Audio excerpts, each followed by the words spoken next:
Big O AJ was starting to develop into a solid player worth to pick up these injuries.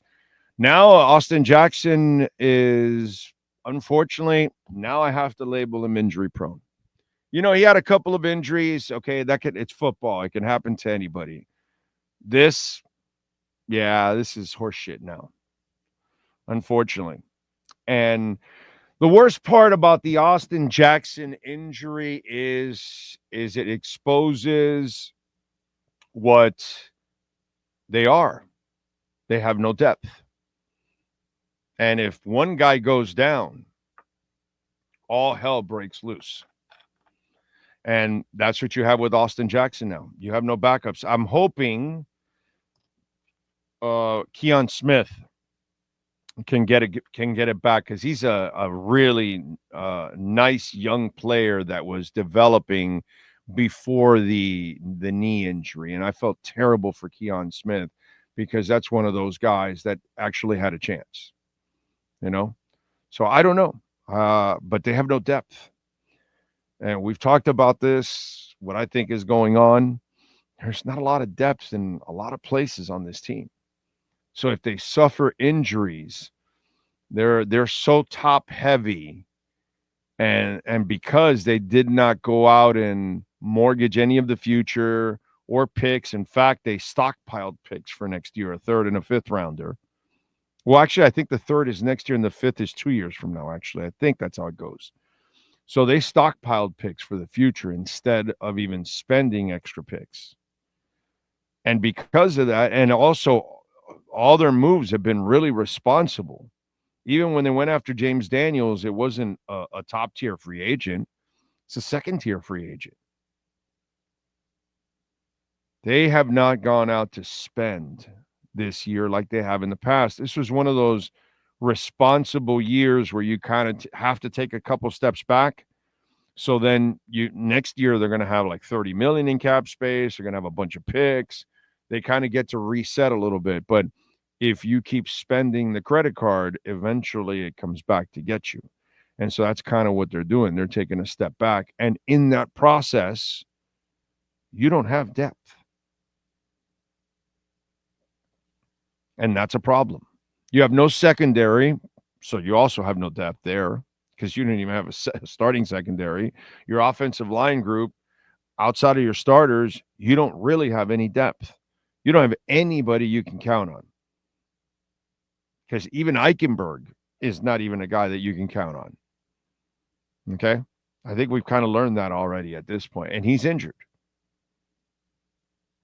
Keon was the only guy that I was actually seeing something from as a young guy. That's the only guy that I would hold some, the Larry Broom guy or anything. Oh, no, there's no Kendall Lamb here. And you always need a couple of those guys backing you up because you're going to have injuries. They don't have one. It's a problem. It's a problem in a couple of positions for them. That's why this is going to be a tough season, man. You know, this is not, if you don't have depth in the NFL, it becomes a real issue. And I think that that's going to be one, besides your head coach being a detriment to your team overall, the lack of depth. And that guy's not that good at adjusting. Like we're going to talk to Ira now in a couple minutes here. He covers a guy that can make chicken salad out of chicken shit. That's not Mike McDaniel, dude. Mike McDaniel has never proven that he can get a group of individuals and make them overachieve. You know, that's kind of what the Heat live on now over the last few years. They live on that guy getting them to overachieve. Well, you know, we could do this, but if, you know, with Spo, we don't think that way with Mike McDaniel. Nobody thinks that way with Mike McDaniel. So that makes it an even bigger problem when you don't have that depth, because then your coach has to be really creative. And, you know, many times for years I saw it with Shula. I know I'm old and it's an old man comment and I get it all, but the son of a bitch was creative as hell. And it didn't matter if it was Don Strock or Guy Benjamin quarterbacking. I've seen it all. You know what I'm saying? So that's different when you have those kind of guys. When the Bum Phillips can say he can beat hisin with yoursin and yoursin with hisin, that's not Mike McDaniel. That's Eric Spoelstra. Eric Spoelstra can beat hisin with yoursin and yoursin with hisin. That's what Bum Phillips would say about Eric Spoelstra. That's why I've always said Eric Spoelstra reminds me of Don Shula. A lot. Without the jaw, of course, and the stare, but, kind of reminds me of that. Mike McDaniel's not that guy.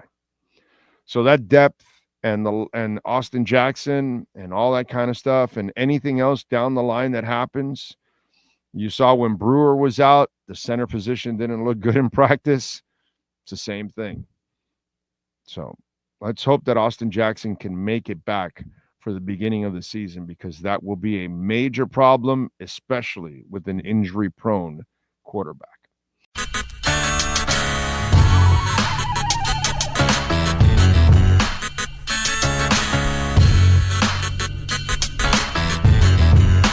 This is the